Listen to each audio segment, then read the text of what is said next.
Okay. Hello, everybody, and welcome to 2025. Jesus. January 2025, first one of the new year. Advanced Conversational Hypnosis. I'm not going to say anything. I'm literally going to hand it over to Dinara, and she is going to take us through.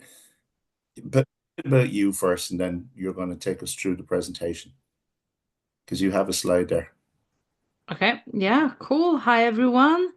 And it's lovely to be here. And thanks, John, for inviting me as well. So, I've got a presentation, but I do like these things to be quite casual because, like, I can literally talk about it forever. So, let me just press share to start with. And where do you press that thing? Is that thing? No, I can't press that thing. So, is this the thing? No, it's not the thing. Sorry. Um, I'm pretty sure this was the button to enlarge the presentation, but I hope you can see it anyways. Can you see it? Yep. Okay, cool. So basically, I'm advanced conversational hypnosis trainer and a hypnotherapist. Um, I've started, so a little bit about me. I've started from rapid transformational therapy, which is like RTT with Marissa Peers. Then I found advanced conversational hypnosis, and basically ever since I've never used RTT again, even though I paid so much money for it. But the thing is that with the RTT, the sessions used to be quite long. Like it was like minimum 1.5 to 2 hours, I'd say minimum, because by the time you go like 20 minutes induction, then getting them into regression, 3, 4 scenes, then going through getting them to understand what they mean, and then transformation, and then recording. It just used to be a lot of work, a lot of prep before and after. And I just thought, like, I need something a bit more sustainable because I'm not gonna like doing that for a long time. So yeah, and I found advanced conversational hypnosis. Um, so does anyone know what it is or how it's done, or do you guys have like a little bit of perception of what it is? Just anyone can just jump in and say, I think what you'll find is a lot of people already know parts of it and don't realize they know parts of it. And I think as you go through this, because um, different trainers and what have you, or maybe even studied NLP, which would be part of that as well. But probably, you know, uh, anyone can please comment by all means. But I guess as you go through it, people will see those patterns themselves.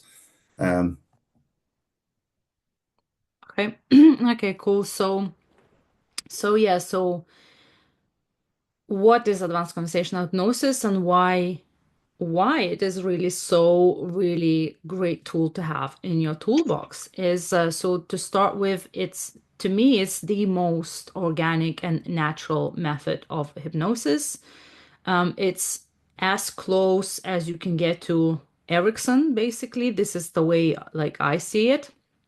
And I know that there's like Ericksonian hypnosis, but as I understand, Ericksonian hypnosis also uses like language patterns and stuff. So with the advanced conversational hypnosis, there's no script, there's no pattern, there's no language pattern, there's no hypnotic language, there are no suggestions. Like literally, there is anything of that sort. You can just be as intuitive, as curious, and flexible as you need to be in your sessions. And the great thing about it is because it gives you literally flexibility before the session, during, and after the session. So before the session, what you do is you're going to see if someone volunteers, you're gonna see today. Like literally, you just go in. Like I didn't have to prepare any script. I didn't have to memorize anything. I didn't have to prepare any like my preferred induction technique or anything like that. You just literally go in. Again, after the session, you just log off and go home, or your client just goes home and gets to sleep, and that's that. And during the session, you're not tied to any technique, you're not tied to any tool or anything. And in fact, like with a ACH, the way it goes is when you've done the hypnotic interview and once you've done the therapy, as we call it, within the session, and once you've done the testing at the end, if the testing fails, you go back to the hypnotic interview. So it's like almost, it's a bit, so I guess for some people, they think like, I would like a bit more structure, but the thing is that you're trying to resolve someone's problems, trying to help them resolve that problem. So you can't really, the way I see it, like I don't like to be putting these things into rigid structures and tools. So during the session, because you know the tool, you know the technique, you know you have the skill, you have the skill of therapy, and you are like basing your therapy on the principles of the human mind, of the behaviors, etc., then this method literally gives you an advantage to like deal with any situation at any point. Because even if like most difficult client comes to you, they will still show some sort of unconscious moments, as we call. So you will still be able to kind of catch them, because sometimes I've had this problem with RTT where I had clients come to me and they're like, "Oh, I can't be hypnotized. I can't see anything. I can't, this is dark. Like I can't see anything. I can't feel anything." And then you're like, "Oh my God, what do I do now?" And you're like just kind of grabbing onto that one tiny little feeling that they said that maybe they felt and maybe they didn't. And then you go with it without actually, almost knowing, is that correct? Is that not correct? And here you literally don't, your client doesn't even have to be relaxed or anything. And in fact, even if your client comes in and they are anxious straight away or nervous, because like a lot of people are like afraid to do therapy, they come like they're nervous, they're anxious, you utilize that. So what we do, we utilize everything what your client gives to make it therapeutic, basically. Does that make sense? And another thing is good. Another thing that I think everyone should really know is that these skills are transferable in any life situation, like your relationships, with your loved ones, with your kids, with your friends, at work, whatever, business, sales calls. So when you do sales calls, you can notice the unconscious moments. You can actually notice, what is happening and which part of the conversation is actually most emotional to that person, and you know what you need to pay attention a bit more. Does that make sense? Right. Okay. So yeah, so how does it work? So as all of us here know that when a client comes with symptoms, client comes and like, I've got anxiety. Anxiety is not actually the real problem. The real problem is somewhere deep inside, and if they knew the real problem, they wouldn't be here. So the client comes with the symptoms and we need to resolve the real problem. So, and this is where I say that the scripts or the rigidity of sometimes following the script doesn't actually allow for the real problem to be resolved, because if you prepare the script for anxiety, and we now know that anxiety is a symptom, it's not actually a real problem, how is that gonna help? So, and I remember, and now I understand, like sometimes with the RTT sessions, for example, I had people who came to me, and yes, I was using scripts and everything, and anxiety was done, but this was not because of the scripts. This was because of what we have discussed during the session. This was because what was uncovered. So all of these methods and techniques, they can work and they do work. However, sometimes with certain clients, you can go as much, as far, and you can't actually, sometimes you think like, oh my God, like this is it, this is the wall. What do I do now? And what the advanced conversational hypnosis gives you is that flexibility to keep going and to actually expanding everything to like all of the clients, not just the ones who can be hypnotized. So the way advanced conversational hypnosis work is because is based on therapy principles, and one of the key elements of advanced conversational hypnosis, or ACH. I'll say ACH from now on because it's like advanced conversational hypnosis. It's very so. One of the key elements of ACH is unconscious moments. So yeah, this do you guys know what unconscious moments are, or an example of an unconscious moment?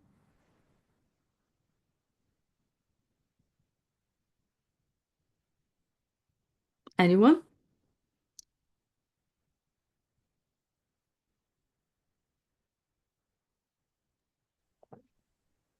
I'm very quiet. Do just tell us. I don't bite. Even if it's wrong, what you say, like, is fine. So, the unconscious moment is when, oh, someone drew something on the screen. Can you see it? Okay, so, um, unconscious moment is the micro expression of your client's like face or voice, their body language that you observe. So, for example, if say they are talking about something, you've asked them a question, right? You've asked them a question, I don't know, they say, oh my God, like I really, really want to start exercising, but I just can't. I can't motivate myself. I just like, I think about it, and instead of exercising, I just go and sit on the sofa. And like one of the standard questions in ACH is like, what's stopping you? Like, what's stopping you from exercising? And for example, you ask this question and they go, actually, I've never thought about this before, for example. And then they start looking away, they start blinking like rapidly. So their blink rate changes from their normal to either like very still or blinking, or they're looking down. So these are unconscious moments. It could also be they become emotional. Sometimes I ask one question and the client becomes straight away, I can see their face gets red and they're just emotional. So that's also unconscious moments, the expression of that emotion, even if it's like for a tiny bit. Then their voice might change. Their they might like that's probably gonna happen a bit further in the session, but like they might like go like sigh is like they've talked about something with you in the session, and then you've asked a question and they thought about it and they're like sigh, like a sigh of relief. That's also an unconscious moment. So this is this is what we're looking for in the advanced conversational hypnosis, for these unconscious moments. And once the unconscious moment is followed up by a word, or the word is followed up by the unconscious moment, this is what we pay attention to. So say they say, I'm afraid. And then they just start like blinking. And you're like, aha, okay, you're afraid. So what we do then, we put attention on that because there's something in there. So like the other day, I had a session, and the client basically just kept repeating cold, cold, winter, cold, something around cold. I'm like, and even though, so that the repetition of the word can also be an unconscious moment, because sometimes it goes like they say something and then they divert, because it's like almost this unconscious mind kind of comes up a little bit, and it like hides straight away. And if you don't notice it, they keep going. And it can come up again and hide straight away. So if you notice it, you can actually bring it back. So I went. So this was when I was teaching my student, and the student actually wanted to go into emotions. He wanted to ask about emotions and stuff, but she kept referring to cold, and I had to like one while I'm coaching my students, I stop them sometimes and I say, okay, now we need to explore the cold because there's something with the cold and with the winter. You need to ask about the cold. And here we go. We've asked about the cold, and there was the whole story unfolded how in childhood they lived like in some cold mountains, and they were poor and didn't have money, and the feet were so cold that sometimes they wouldn't even feel the feet. And there was like the whole emotional story around that cold, right? So this is again when the client kind of goes back in their memories. This is like a spontaneous regression. So without having to read a script to regress them or anything like that, they go back if their unconscious mind thinks that this is needed at that moment in time to resolve that problem. Does that make sense? Okay. Yeah, it does. Thanks. Okay. Anyone wants to ask me any questions? Because I don't mind people asking questions in the middle. The question you need to ask is who wants to volunteer, and you're waiting. But Melanie's already said yes, but just in case someone asks. Okay, so as I've got a couple more slides, I'll talk a bit more, and then we'll try and do a demo with anyone who volunteers. Um, so so as I said, like what we don't do in ACH is we don't do scripts, we don't do techniques, tools, inductions, language patterns, visualizations, anything like that. Everything is done via conversation, noticing unconscious moments. And what is really, really also important is to not suggest solutions to clients' problems, because all everyone is individual. All our clients are individuals. They've had their individual lives that we know nothing about. And certain, so for example, this client that we had around the cold, we knew nothing about that person. We could have assumed that it was to do with some sort of like emotions or whatever, but it wasn't to do with emotions. And she knew better how to resolve her own problem. How we do it is basically we just show the path, we just show the way for them to kind of sort through their stuff within their subconscious mind.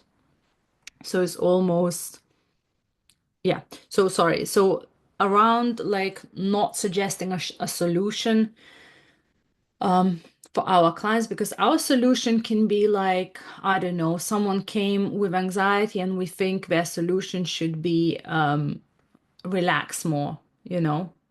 That's kind of obvious solution, isn't it? Well, you need to relax more, then you're going to be less anxious. but their solution might be completely different. Their anxiety might be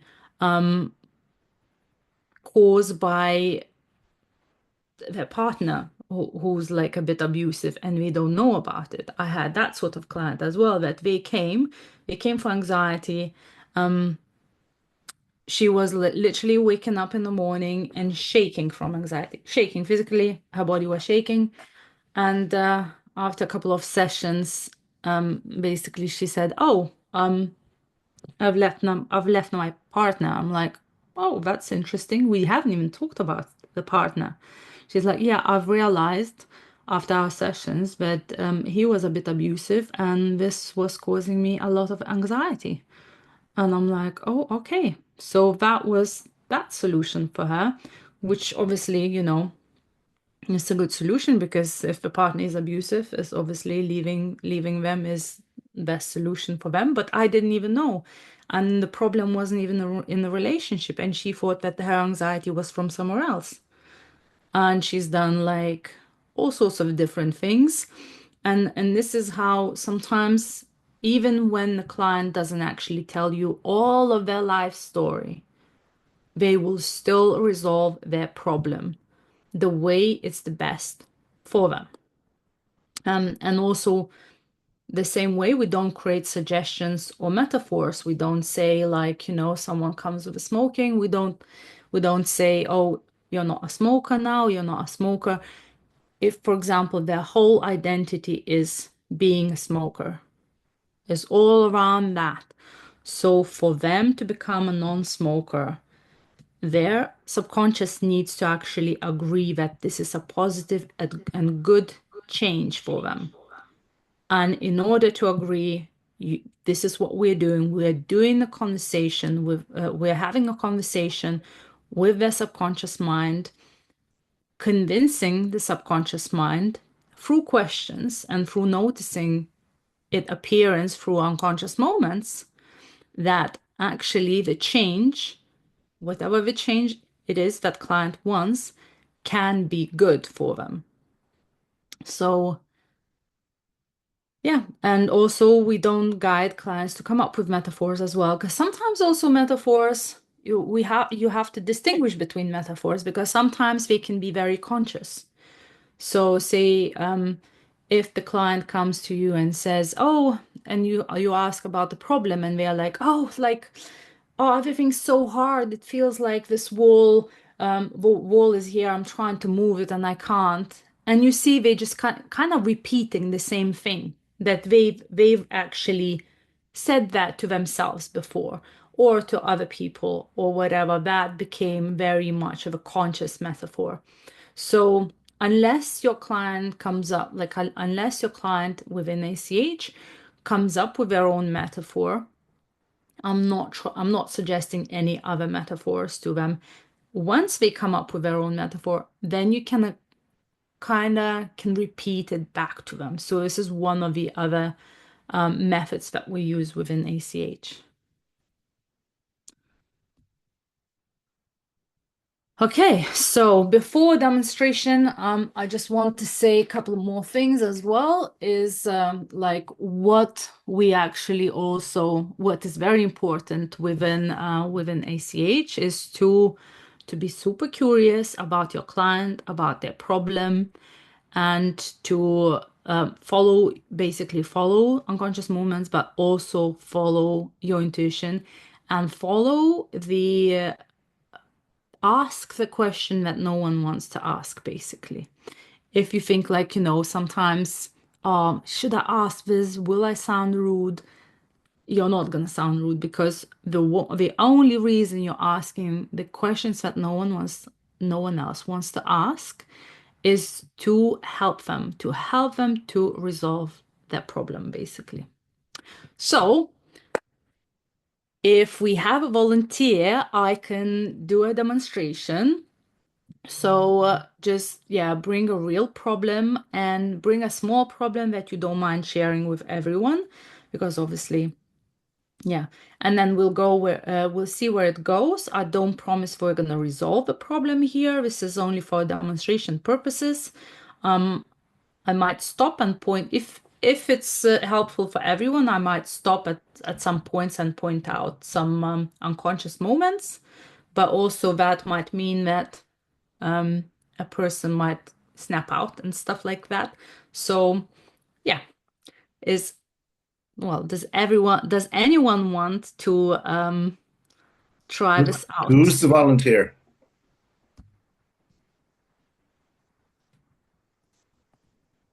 Are we any volunteers at all?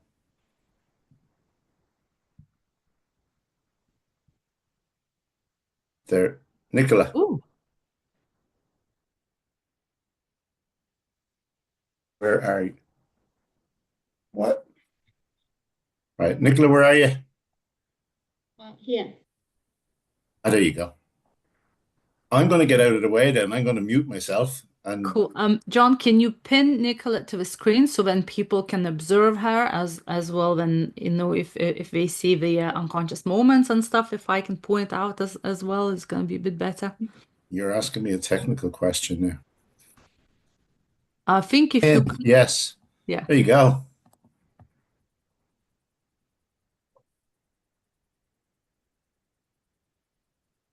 Self now. I No. don't have to be pinned to a screen. Okay. I'm not sure if you're pinned or not. I don't think you are. Yes, she is. I can see her. She's the only one. I see everybody. I don't know if that's Yeah, but I can see you. You're the front and center on the recording. Does everyone just see Nicola? No, I can just see you. Yeah, I don't think she's pinned, John. Oh, well, If you maybe go it's. on, if you go on her name on three I dots, did. pin. Yeah, I did. Hold on a minute. No, she is definitely pinned. Hmm. I want to try and pin myself. Let me see. Pin. Does that work? I think everybody has to go in and pin her on their own system. Oh, Because is I that it? went Okay. into the three dots and I pinned, and I now Ah, have Nicola full on my okay, screen. Yeah, so have I. Yeah, because okay. usually otherwise it's the speaker comes up pinned, whoever's talking. Yes. Okay. So Cool. everybody So needs to pin her yeah, individually. yeah, I've pinned for myself. So if everyone pinned for themselves, Shall I pin you, Dinara? And maybe. otherwise I'll be looking at myself. I think you can make a gallery view and you can see all of the little That windows. is true, yeah. That is true. I don't think you have to do anything, Nicola, because I can see you full, John can see you full. So I think it's everybody else has to do it to see a Okay. different I'll person on the just screen. Okay. okay. All right. So if everyone mutes, except Nicola. Okay, Nicola. So what's the problem? Well, I've just suddenly felt anxious because I'm suddenly the center of attention. So um that would be it, being visible. I think from what I've done, I'll just mention what I've done on my own and presencing myself online. I can very good with words and behind the scenes. And when I'm with clients one on one, no problem. But when it's in a sort of a group setting or if I have to do something or presence myself, um, I found ways around it. I'm very, very good at that. So yeah, it just makes me anxious. I'll just keep it, I thought I was okay. Well, I'm okay once I start talking, but I just feel it here. I think, oh, everyone's going to be looking at me. Yeah. So and that's only online, right? No, I think online it's actually a bit easier. I've actually got a lot better than I used to be in all fairness, but I still it's standing up in front of groups. Small groups, if I'm sitting down, I'm okay, but it's just standing up and lots of people sort of staring at me. And I just used to avoid doing things, Mm-hmm. Yeah. presencing myself online. So whether it's advertising or or how can I put it? Uh, yeah, just whether it's my business page or and that type of thing. I sort of I'm very good at writing, put it that way. I sort of hide behind that a lot more. And I really would like to presence myself more and feel more comfortable doing that. Yeah. What's stopping you from presenting yourself a bit more? I'm not sure. I just feel nervous about it. I've explored everything on my own of what it could possibly be, but you know what it's like when you're on your own, you just don't see the blind spots. So it's like if I tell myself to do something, I don't like it. You know, it's like as if I won't do it. So that it's, I don't know, just bringing attention to myself. Hmm. And what is so uncomfortable about that attention? Not sure because there doesn't seem to be much reason for it, to be honest. Maybe if I get something wrong, I suppose, or the other thing was getting something wrong, or not so much that, but just pissing people off, really, just like annoying them and not presenting myself in a way which they can understand. Hmm. You know, Yeah. How can you? approval, I suppose. It's a type of like, you know, I want them to be happy, and if they are not, so worry about it before I even get there. Yeah. You worry about what? About not doing it right or whatever it might be. Yeah. And what if you don't do it right? What's the worst thing that can happen? Well, they just they just don't like it. Look at me. Strangely enough, it does. Once it's actually, if that happens, I'm okay with it. It's just before I just like, oh, build myself up. The worst that can happen is that, oh dear, you know, maybe they can go and see somebody else, or you know, it's not that their approval is necessary, but for some reason, I don't know. I just sort of pretend, think about things which haven't even happened, which might not even happen. Mm-hmm. And what are those things? Pardon? What are those things? You good. Let me see. Let me have a think. What are those things? Nothing specific, to be honest. I think just annoying them, really. You know, I did some digging a while back. And growing up, I had to be quiet all the time. So, you know, that's as far back as I've got. So it's just like a habit where I just think, oh, it's like as if I have to wait for permission. That would be a better Mm-hmm. way of putting it. Wait for somebody to say, okay, Nick, you can go and do that now. Yeah. Whose permission are you And waiting for? obviously they don't. Pardon? Whose permission are you waiting for? Um, well, it used to be my mother's, I suppose. I don't know. Nobody's really give myself permission. But then if I tell myself what to do, that annoys me because if it's one thing I've sort of chosen not to do is nobody must tell me what to do for obvious reasons as you grow up, you know. So I'll just sort of like rebel. So I tend to rebel against myself as well. Like, we could go and do that. No. Hmm.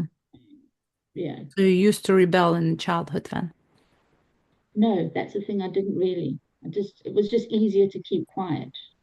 Yeah. I just used to anticipate the moods, check it out, think, all right, I'll just go and occupy myself and keep out the way. That was the best way of handling, you know, the environment that I was in at the time. Yeah. Is it easier to keep quiet now? Yeah, and I have no problem keeping quiet. I do, Why you know, I change? observe a lot. Yeah. Yeah. Why change? Why change what? The Keeping quiet. Why change it? Hmm. Um, I think because sometimes I need it would be useful if I said something. or I contributed, or I participated a little bit more. Keeping quiet, I observe a lot. I quite like it. I'm naturally like that, that's the gift, I think, that I do get out of that. But sometimes I just need to sort of participate a little bit more. I don't have to keep quiet. Yeah. Yeah, you want to participate more. Yeah. Well, sometimes, yeah, if needed, yeah, I think. If needed. Yeah. Yeah, true. Quite interesting, that, really. Yeah. Participate in what I choose to, put it that way. Yeah. And at the moment, you can't do it. I can, but I'm just cautious, I think. I'd rather observe and watch and listen, because I pick up a lot more that way, which is useful to a point, but putting myself out there, really. Yeah. Would be useful. Would be business-wise, and it's also a bit of a skill learning, in all fairness, how to presence myself online, and whether it's LinkedIn or whatever it is, just, I need to learn a little bit more about that. So the skill behind that as well is something I'm learning. Mm-hmm. So is that the skill, or is that the confidence, or whatever that is? Oh, yeah, it's more a skill, I think. Confidence, I'm okay with myself. Yeah. I think it would be more a skill. Yeah. So if you had, Learning. if you learned that skill, if you had that skill, do you feel like you'd be okay showing up and presenting yourself? Yes, I would. I would. Yeah, some sort of structure, I think. Mm. It's something I'm thinking of doing, strangely enough. Yeah. That's sort of where I've sort of got to. I'll feel a bit anxious, but once I start chatting, I'm okay. I think, well, I can actually presence myself, bring myself back in. Yeah. So, yeah. So what is the problem here? I don't know. Thoughts, the gateway to hell. Yeah, I think I just need to get some skills and practice. It's a bit of nervous. I'm not as bad as I used to be. And to be honest, I'm not that interested in standing up in front of thousands of people anyway. I could think of nothing, small groups are fine. So yeah, just a skill, or find something just to structure what it is I want to put out there. Yeah. Mm, And you think you can do that? yes, Yeah. do that. And are you okay being a little bit anxious and nervous in the beginning? Yes, I don't mind that, actually. I know what to do if it gets, it's just a little bit, and that's not a bad thing. I just think, oh, okay, I'm learning something new. So I'd rather push through it. I've sort of got that headspace around it now. Think, oh, there's a nice gift in dodgy wrapping, another one, and push my way through that. Which is only because of what I've learned and what everybody else, there's a certain amount of, I'm a bit tired of sort of looking at myself, trying to find problems as well, Mm-hmm. because if I hunt around long enough, I'll find one. Can't blame my mother for everything anymore, if you know what I mean. It's just Yeah. sort myself out, really. Yeah. So how do you feel about your problem now? Well, I just feel I've really wasted your time.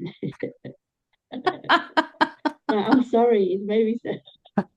No, it's actually, no, thank you. It is nice to gain some clarity on it. I sort of thought that maybe, but yeah, it's Yeah. given me a bit of clarity on that, on Good. moving forward, and it's okay. Yeah. So yeah, what is the next step that you're gonna do? Do you know? Well, I've got something coming up. I think Stephen's got a program. It's all about skills and presenting and sales and that type of thing. Which is more about, yeah, it's the structure that I'm interested in, so I can adapt it, which will just give me a foundation to work from. So I'm looking at doing that. So there are a few things coming up which will help me with that. And otherwise, not be so perfectionistic, just go out, shove it out there and see what happens, carry on regardless. The secret to life. Seems like a plan. Well, Is that it? yeah, 10 that was minutes? sort of like, yeah. Oh, But but yeah, that's that. So sometimes you will get a client that comes to you and they're like, oh, I've got this problem. yeah, And then you're like, actually, I don't think it's that much big of a problem. Because sometimes that's what we need. We need some clarity. yes, thank you. It's nice to get it out, when you yeah, and questions are very powerful. That's another thing I've learned. Yeah. Questions. Yeah, Yeah. So how did that feel? it felt good. It felt really good. Thank you. Yeah, it felt really good. That's good. Well, Mm. I'm happy. I'm happy. I thought, okay, where are we going? But yeah, so that's one of the examples where you just needed clarity for yourself. And, you know, um, you didn't need to go and dig too much, regress yourself, or, go through some sort of a whatever method, 15 minutes, 10 minutes, and you've got your clarity. Yeah, yeah. I just need to sort of go with that. Just yeah, it Yeah. does. It does help. I have done, I've gone and dug, and sometimes digging really you don't need to. I know it sounds pretty bad, but you don't have to go if things just come up. So Yeah. yeah, Yeah. And you guys can see she's still a little bit processing. I am. Yes, it's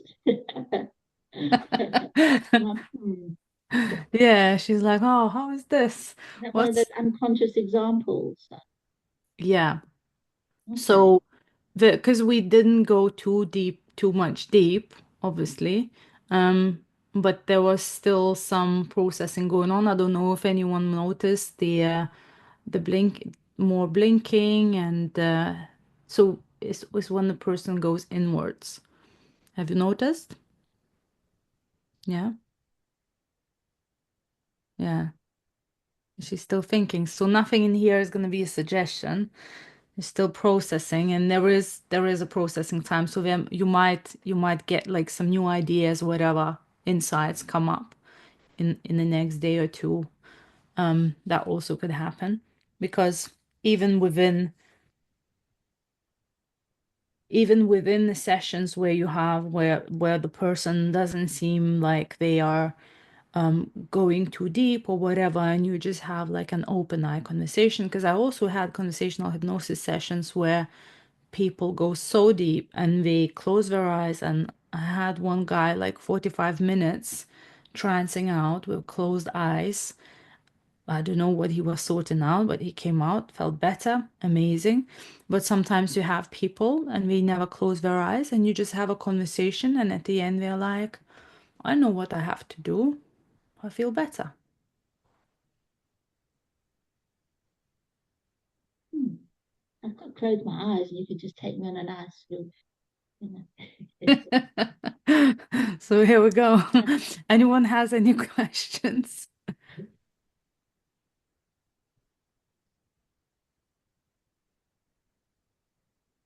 I just find the whole process very interesting. Fika and I do similar a lot of the time, you know. Sometimes we do more conversational hypnosis than close your eyes, and some people have this understanding that hypnosis is all about going into a very deep trance, not knowing what's going on, and can't remember anything. And you know, like we do an awful lot of, the whole body and mind. It's not exactly what you said, Darina. It's not just about the problem they come in with. It's about everything else that they don't even realize. So it's working on the whole body and the whole mind and letting them work it out themselves. And as you say, processing today and tomorrow and so on. And we would always check in with them the next day in case there's anything on their mind. Or they say, I noticed this or I didn't notice that, because sometimes people can be very disappointing when it's conversational hypnosis because they actually think that's not real hypnosis. So, and sometimes people get very agitated. You're asking so many questions. So it's just finding the right set of questions or finding the right way of letting them process, or give people just, time to let them work it out within their own mind rather than actually say it directly out. Because some people are not prepared to go in depth to or be honest with themselves, let alone with therapist, as to what's actually going on. And sometimes it's so deep that they just can't even go there. It's been Yeah. blanked and blocked for so many years. Like, it's interesting what you said, Nicola, about, from childhood being quiet. It was easier to be quiet, but it's followed you through your whole life. And that's what normally most of our habits are formed, as you know, from being a child. So some of us over time doing different helping things to help ourselves, whether it's hypnosis or other treatments, or or going to a psychotherapist or whatever people do, or go and go to many people within this group that do different things. And the most important thing is that they feel better afterwards, you know. Exactly. And if one thing doesn't work, find something else that will work. Yeah. So it's great that what you processed during that time, Nicola. You're an intelligent woman. You know the answers. We always say you know the answers. You just don't always want to accept them. But I would say sometimes in the third party, well, what if it was your friend saying that? What advice would you give to your friend? Especially around relationships and about abusive relationships and things like that. What advice would you give your best friend? And sometimes it's easier for you to do it that way than actually admit to yourself that you're in that situation. Yeah. So I really enjoyed that session. Thanks very much. Yeah, it's You just know, it was a short one. I could yeah, probably do another demo if anyone else wants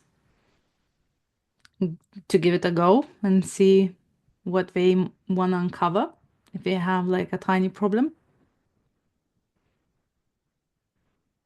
Because like if, as also, with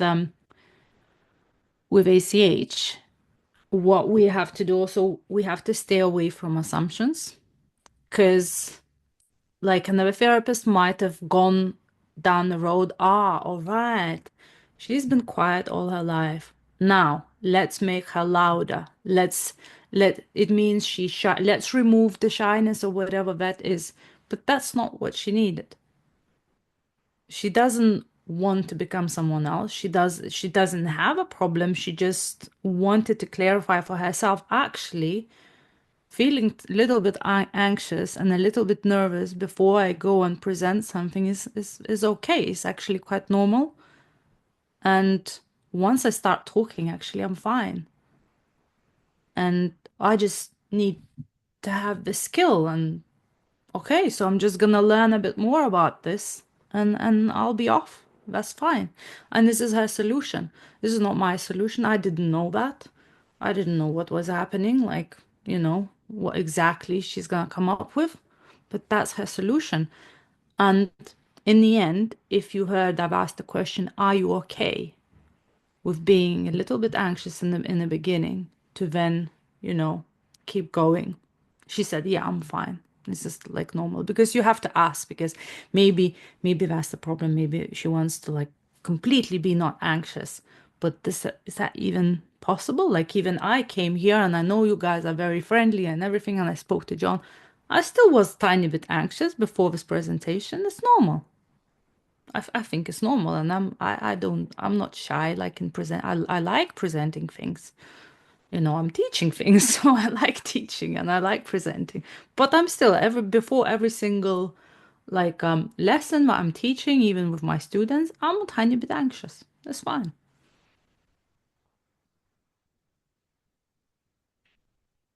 Anyone else has any questions or anyone else wants to have a go?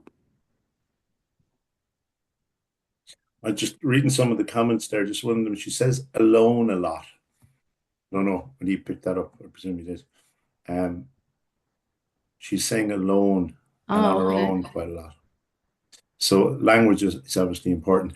But just in terms of other unconscious signals, I mean, you mentioned the blink rate quite a lot. Was there more? Yeah, blink rate, looking away, thinking, like when the people thinking about things and they're like, all right, so that's also unconscious moments. That also means they're going inside to find the answer. It's not like, oh, I'm like this, I'm just like that, and blah blah blah. You know, when you sometimes ask someone and they straight away they've got the answer prepared. They Yes. don't even think about that. Or they go, I don't know, straight away, you know? As I'm pretty sure you guys had this question, this answer. I don't know. And you're like, and the way there is a way to deal with I don't knows as well. But if you did, what would it be? If someone said I don't know, my first go is I don't say anything. I say I don't know, I stare at them. If they keep saying I don't know, I might ask a different question. But a lot of the times when we say I don't know straight away and I stare at them, when they're like, oh, this is uncomfortable, I need to come up with something. And like, maybe I do know. And then they start thinking, and I repeat the question, and they're like, okay, well, first thing, I'm not sure if that's correct, but first thing that pops into my head is this. And you've got a tail again. So you're talking about eye access and cues and stuff, and then you're talking about silence and using silence. Yeah. Yeah, silence is powerful. As you probably noticed, I didn't really talk a lot with Nicola as well here. Yeah. Well, for somebody who was worried about, stepping up, you were the only one who did step up, Nicholas. So fair play to you. Yep. So, Anyone have any questions? It was an opportunity for me to practice. I thought, come on now, Nick, you got an opportunity. Like, yeah, get your face up there. And it's recorded. Hallelujah. There you go. that's good. Number of different boxes ticked all at once. Oh, yeah. So, but thank you so much. I You're really very appreciate welcome. it. Well done, Nicola. Has anyone else got any questions? Yes, I have a question. Yep. Go for it. Conversational is great. What do you do when you have a non-verbal client? Non-verbal, what do you mean by do you mean So deaf? they will not engage. They will not engage at Yeah. all. As in they won't engage verbally. Hmm. Okay, how would they engage then, if not verbally? Well, their body will react. But when it's conversational hypnosis, it's assumed and expected that there will be a two-way conversation to Yeah. get to the root of the problem. But Yeah. if they're non-verbal, how would you overcome that one? I haven't had a non-verbal client in that way that they didn't engage. However, if I can see that their body reacts in one way or the other, because anyways, they would have to tell what's happening, or you would see the body reacting in what way, one way or the other.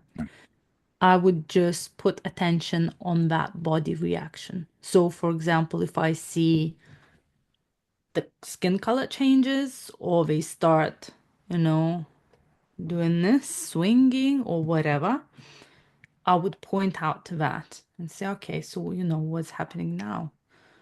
What is this teaching you? Or, all sorts of different questions around that. Because, and with the pauses, enough pauses, that there'd still be some engagement, I'm guessing. There'd be a couple of word answers. And you'd point to the body reaction, because a lot of the times as well when I have clients and they get into that, so that's what we call emotional trance method, ETM in ACH.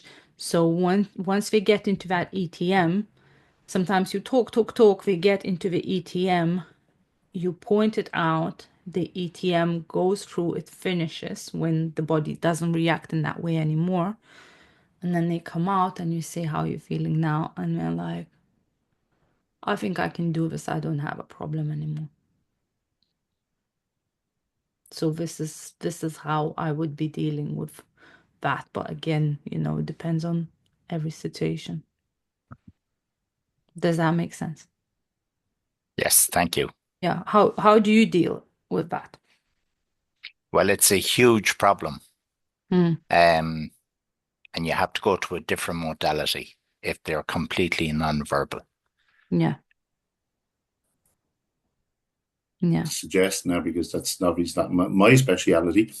But Giancarlo Russo, who will be at the conference, is speaking on the use of non-verbal communication in hypnosis inductions. He hypnotizes young children and stuff who can't even speak. So maybe John, go see him. Yeah.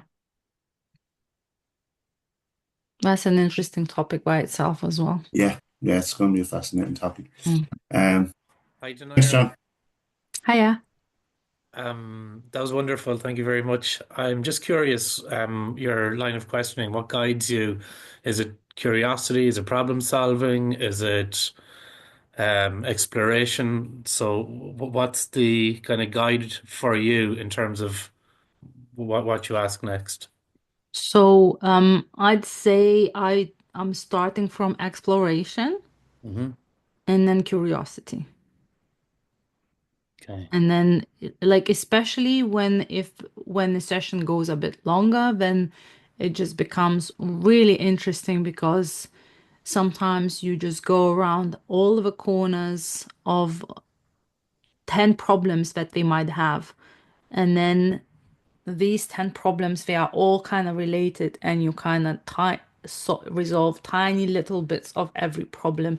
And in the end, the main problem they came with is just like done, because you've just literally untied that knot and unlooped that loop in their mind Hmm. of every single tiny problem. But yeah, it's exploration and it's curiosity. Okay, and that will then lead to your problem solving. You're not motivated by, I have to solve the problem. It's exploration. Yeah, I never think about I'm gonna solve a problem, because if I went to a session thinking I'm gonna solve a problem, and oh, how long is gonna change, how long is gonna take me, and am I gonna be able to solve the problem, what's the problem, and whatever, then I will just be in my own mind Yeah. thinking of solutions for them. Instead, I'm with them, I'm focused on them, all of my attention is on them, and I'm listening, I'm being very curious. And just even the fact of that is so powerful. Like when did you last time had like anyone who's like really interested in what you have to say? Even when you're like talking with your friends and loved ones, people just like try to give you advice, and even you come with a problem, people try to give you advice, people like talk about themselves and whatever. That like this is so powerful, when you're just like in it with them and you're interested about every single little detail of the problem. Wonderful. Yeah, thank you very much. You're welcome. Anyone else got any questions?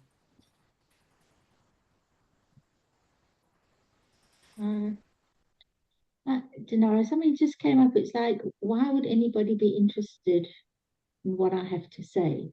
Because it's just something you said there, and that triggered something. Hmm. That's Do you know what I interesting. mean? Yeah, why would Um, everyone, yeah, why that's would just popped anyone? in because, yeah, I was just told he's interested in what you've got to say. Yeah, You why know, would like anyone I be find, interested in what you have to say?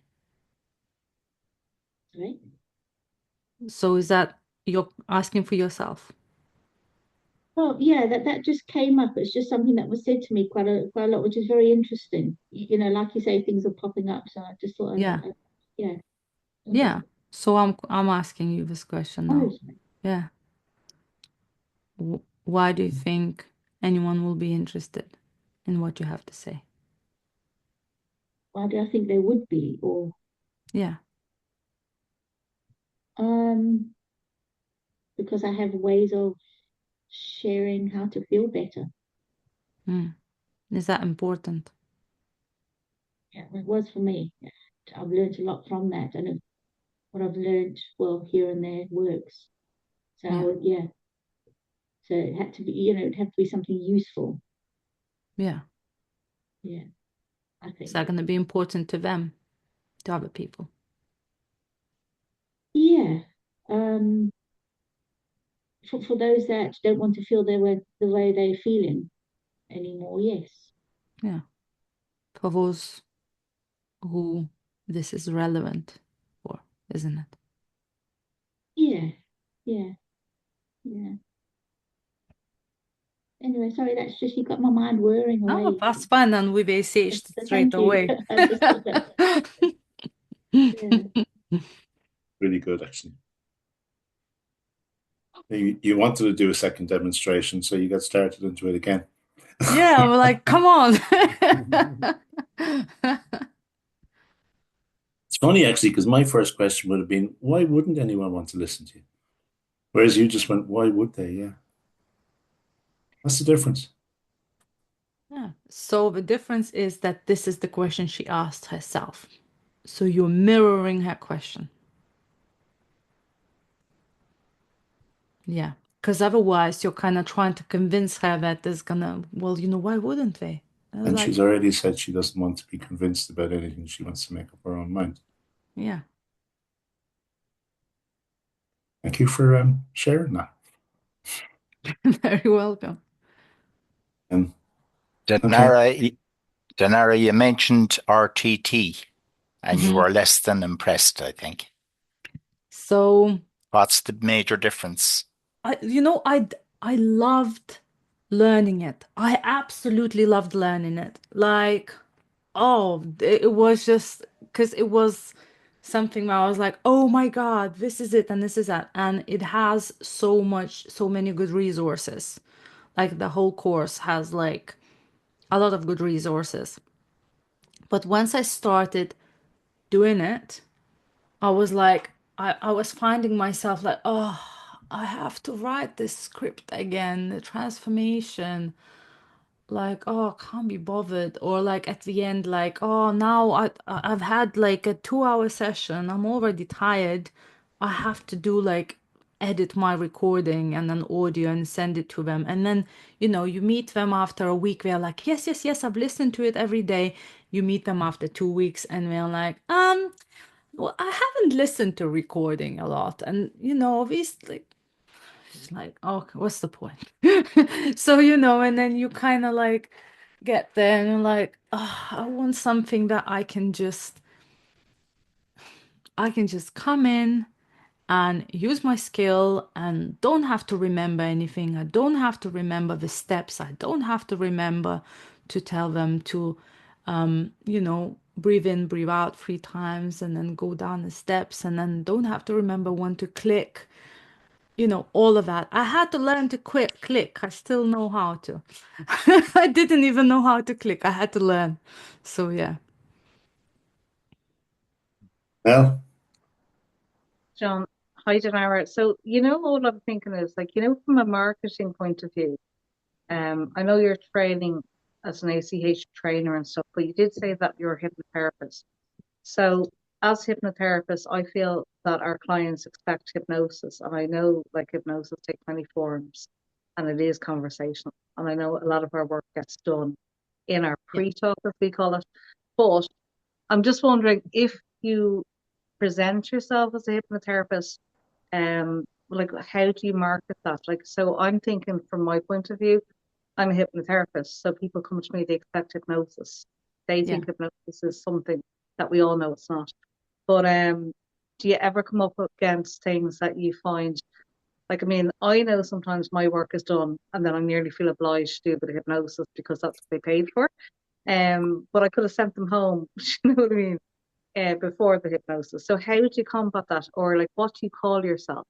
Do you still call yourself a hypnotherapist, or how do you navigate that kind of area?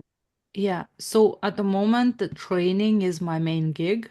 Okay. So this is what I'm most now passionate about. But Yeah. before, when I was presenting myself as a hypnotherapist, come, I'll help you with this and that. I wasn't actually saying that I was hypnotherapist. I was saying this is my niche and this is what I'm gonna help you resolve, basically. So, I had like perfectionism and people pleasing, because they are quite related together, perfectionism and people pleasing. And I said, I will help you resolve perfectionism and people pleasing in what, and then they'd come to the call and I would explain to them how this is going to happen. And some people, they like to know all the details. Some people, it's like, you just like explain a little bit and they're like, oh yeah, I'm sold. And then, you show a couple of testimonials and stuff like that. They don't care. So you don't care once you get the result is the result. So yeah. Yeah. Yeah, but it is a good question actually, because I mean, to get to clients, you have to market yourself in the first place. Yeah. So there has to be a form of words that you use to draw people to you, whether it's emotional, resolving emotional issues, whatever description you had to put on it, but there had to be something. Yeah.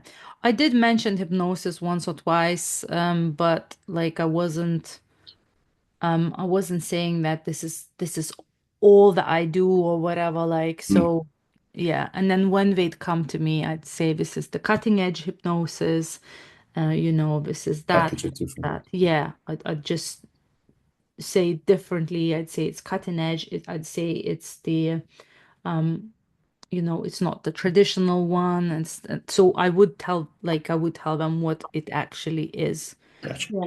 Yeah. And is it all online? You do it, or do you do it in person as well? All online.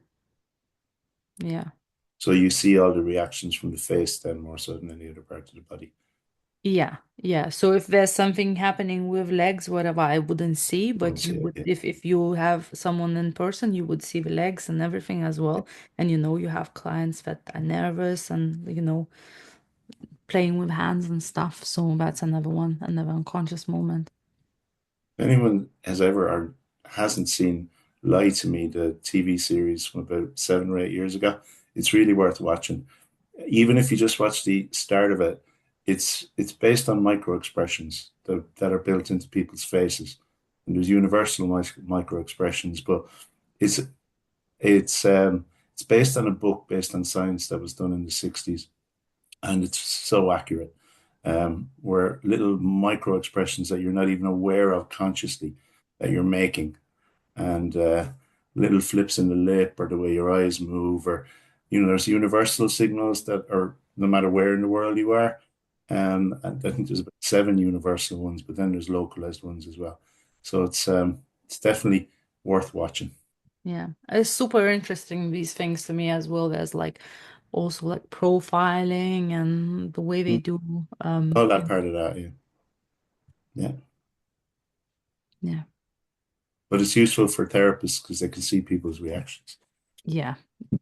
Definitely. And well, yeah, you learn unconscious moments, and it's like also you can see everything that you need to see for therapy. The trailer into it. So, or the Nicholas just asked me what the name of it was. I'll put it into the group later on. It's called Lie to Me. But at the very start, there's like a 2 minute opening scene, and it actually shows a lot of the micro expressions, and he explains how it works. It's you can. The rest of it is TV drama, but it's just all based on micro expressions. It's really good. It is I'll watch it profiling and as stuff. well. Lie to me. Lie to me. Yeah, it's about 3 series of it. I just enjoyed it very much. But there you go. That's my yeah. Anyway, enough of that. Right, Sorry, let's move on. John, can I just ask you to unmute Melanie? She put in a comment there she wanted to talk. Thanks. She already has. She's Oh God, had her sorry. say. She's Oh back yeah, in that's right. the Sorry, Melanie. Sorry. She I'm had I'm her only looking say. in the chat now. I remember what you said as well, so sorry about that. Man, did you go back muting yourself? Because I didn't mute you. You did, John. You did. Just I admit didn't. it. You did. Stop it now, you. I was talking the whole way through, like, you know, what do you understand? Anyone else got any questions? No? Well, I think with those unconscious moments, I think like as you're doing it online, I think there's plenty that you can see physically in the face anyway. Yeah. But it also means that you can help more people anyway, rather than have them coming and seeing the rest of Yeah, them. no, absolutely. But there's so much available just in what you can see in the face in there, both verbally, but also in the head movements, and so you Yeah. get so much more anyway. So but like the micro expressions, as you said, John, like kind of while we do see them naturally, we just we don't realize that we're seeing them Correct. because we're responding to all of these anyway. But the unconscious moments you're speaking about, Dinara, is you know are very, very obvious most of the time, but we just ignore them. Yeah. We miss them, and I think what you were doing and what you're training in is in being able to catch it and then focus on it, and that in itself is trance-inducing, Exactly. which is a really interesting experience, both for the therapist and for the client. Yeah. Because you're going in like without you're not there to lead them. You're not there to kind of, as you said, you're not there to solve the problem. You're there, to, I suppose, to peel back, to open up their opportunity to see Yeah. what they can do. Yeah. To investigate and see what happens. Yeah. That was really interesting. Thank you for that. You're very welcome. I can actually, John, I can send you. I've got a full demo with a client. I think it was overeating, and I've broken down the demo as well. That'd It's be great. like an hour and a half or something. I can send you, and you can Yeah, and distribute. I'll post it in a Like, group and I'll send it out by email as well so people yeah. can pick it up. Yeah, fantastic. And you could actually see Nicola did go into trance because she was going internal all the time. Face was just transfixed. Okay. Thank you so much for that. Thank you to everybody for watching. Dinara, thank you so much for your time this evening. It was really great. And I'm just going to stop the recording now, but the recording will be on YouTube. So for anyone who wants to look back over it. All right. So recording stopped.